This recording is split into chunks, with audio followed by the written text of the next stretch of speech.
Hey guys, TapDawg here with Little Alchemist Helper, and today I'm going to be talking about the new artifact pack that went on sale today. Now, I'm very excited about this pack.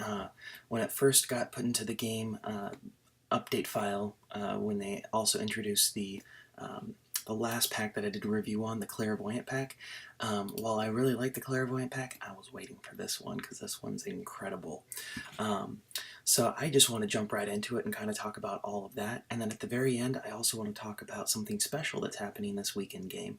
But we'll get to that later. Alright, so first let's jump into the Relic card that is the main gold combo card that comes out with this pack. It's a pretty awesome looking card. It's just got a giant tablet on it, and it's supposed to be an artifact or a relic in that sense. So this card has an attack that's 16 and a defense that's 17 when it's fully leveled up, but that's not what you care about this card for. You care about this card for its combos. Now, I know I always talk about a good card has about 100 combos or more, but quantity isn't as important as quality. So this one just has just shy of 100 combos. It's 97 combos, but there's only one silver combo card in there, or combo combination. There's 46 gold combinations, and then there's 50 diamond combos. So this is a high quality, a high tier gold combo card. I'm very excited for it. So even though, like I said, it only has 97 combos, they're really great combos. And then the even better card in this pile is the toy card. The toy card is a gold combo card originally, so it already was a pretty decent card on its own, but this is an Onyx version of it, so it's like, let's just up the antes a little bit more. So when this one's fully leveled up, it has 23 attack and 22 defense. Now, it doesn't have that many combos. There's only 85 combos, but similar to Relic, it only has one bronze, 43 gold, and 41 diamond.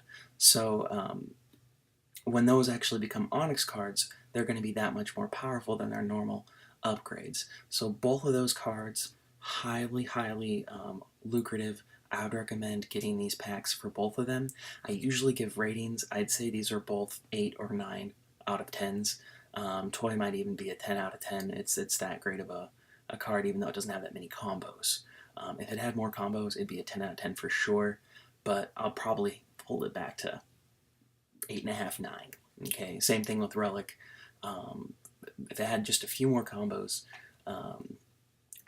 even though they're great combos they have, I would give it a 10 out of 10. So regardless, must-buy pack if you're wanting these cards, and I would recommend getting these cards.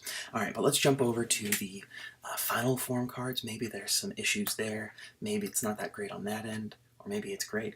Let's see. Alright, so first we're going to talk about Necrocomicon. That one is a tongue-tire. Made me mess up several times when I was trying to say it. It's kind of a combination of necromancy, bringing the dead to life, and Comic-Con, the wonderful thing that happens in San Diego every summer.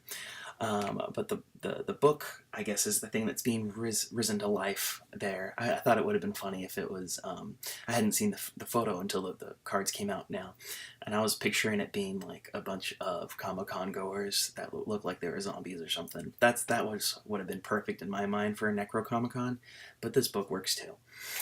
Anywho, it is a 33 attack and a 23 defense, and it's a curse card.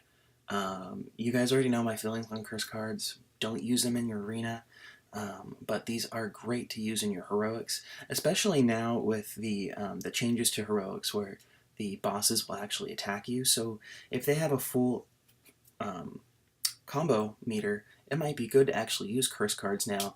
I've had a few times where I've been killed because they use their critical strikes, or they use their reflect ability. So this could be a good little offsetter occasionally. Otherwise, you can just use it in there as a normal card without its final form in your heroics deck. I would not recommend it, like I said, in Arena, though. Next up is Elemental Stones. Now, this card, first off, is hilarious. You've got like the teddy bear that's being offered on the altar. That makes me laugh so much. But it's also a very decent card to have in your arena. So arena card, woo woo! It comes with 32 attack, 25 defense, and it's a critical strike card, so that's going to bump it up to 64 attack when you use its ability. It's a great CS for Arena. I've already bought some packs, and I got a couple of these cards, so I'm very excited to add them to my deck eventually.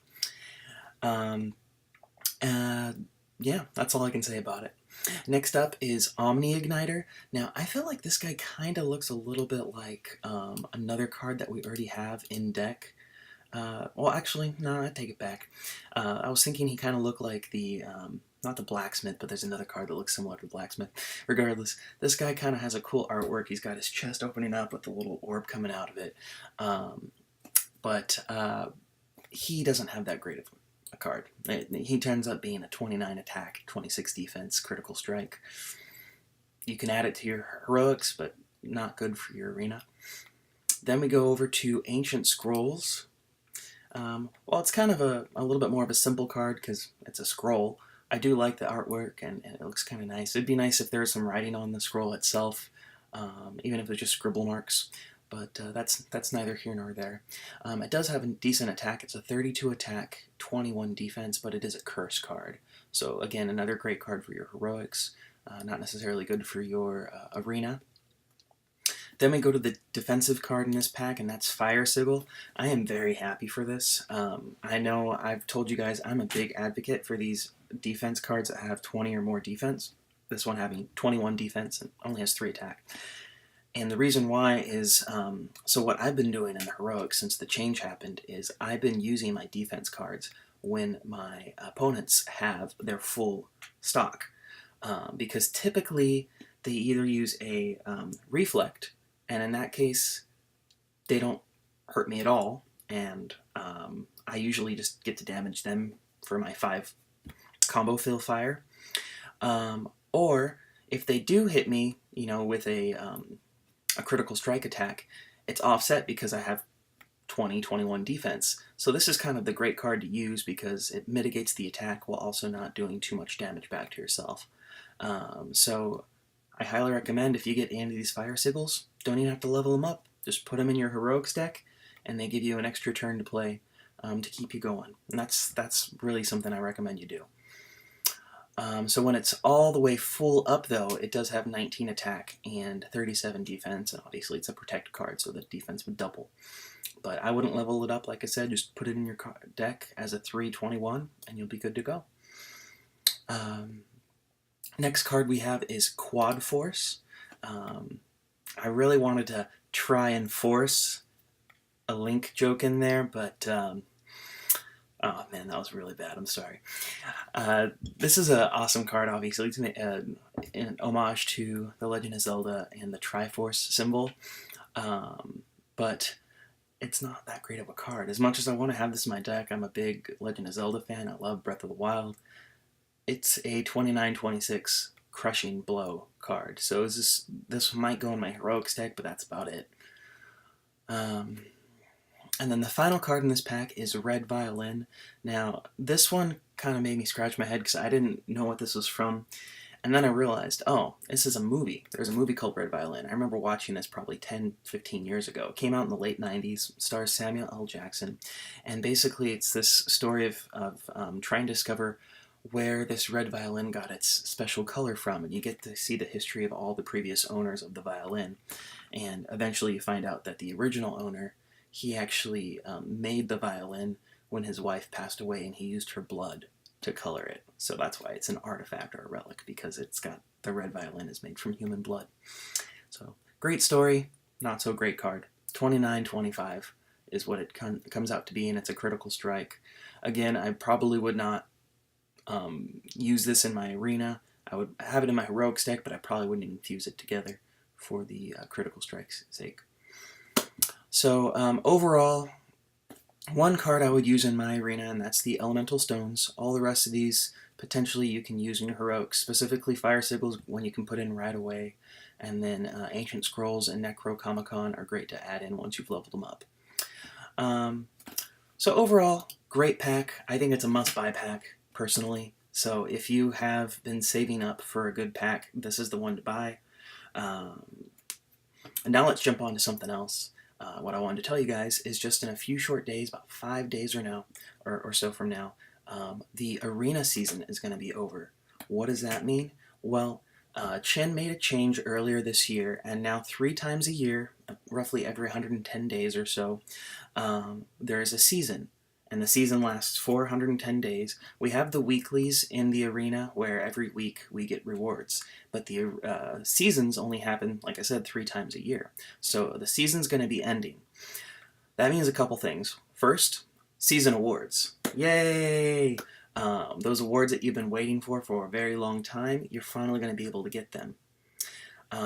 So that means make sure you're using up all of your attacks this week, using them up as much as you can, because your rankings are going to be very important this week, because whatever you end up ranking in, that's what you're going to get. And quite a few of the ranks give you diamonds when you get this award, as well as the Onyx fragment pieces for the Onyx Final Form cards.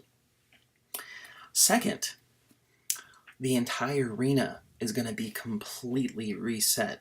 So I know there's a lot of people who get frustrated because as you continue on, there might be people who are above you that have really great decks that have stopped playing, and there's kind of this imaginary wall that you can't get by of people who aren't playing anymore, but they have really good decks, and you can't ever pass them because of where their star ranking is. That's going away, because when the arena resets, everyone goes to 0. I go to 0, Mr. Anderson goes to 0, you go to 0, even Jokovic goes to 0. So it's really a way to start off fresh. I have a couple recommendations. This is what I did last time, and you might want to try it for yourself. If you are in a spot where it doesn't matter if you use your last 10 or 15 turns because you're in the middle of 2 rankings, and if you used them all, you wouldn't change where you are, and if you didn't use them, you wouldn't change where you are. If you're in that type of position, I think I'm in that type of position, I would recommend holding off and waiting until it resets at midnight and use them right then, so you can kind of get yourself higher ranked on the leaderboard. Maybe even get to be number 1 for at least a little while. That's something I would recommend. And then you can go to sleep. When you wake up, you'll have another 15 or so to use, and you'll kind of get yourself ahead of everyone else. Now granted, if everyone listening to this does this, it might not be as effective, but that's just one little piece of advice I'd give you. If not, you can always just wake up like you do in the morning, maybe do your runs, and at least get yourself started. Now don't be frustrated. You're probably going to win a lot at the beginning. You'll have a lot more stars, and then you're going to hit your wall again. That's always going to happen. What I would recommend looking for is when you're getting your matches, look for people who have a similar health level as you. That usually will indicate how good their deck is. And you can see that when you're selecting your 3 opponents, what their health meter is or what their health bar is. So that's just some quick advice for you. Again, that's going to update between Monday and Tuesday night of this upcoming week. I just wanted to kind of give you a little teaser for that. I don't think I'll have enough time to make a video on that this weekend, so just wanted to give you that update. Anywho, hope you guys enjoyed this video. Feel free to join us in the Discord. It's been growing recently, and we'd love to have you there, adding your feedback, your comments, and if you need help, we're there to help you. That's all the time I have for you guys. Enjoy.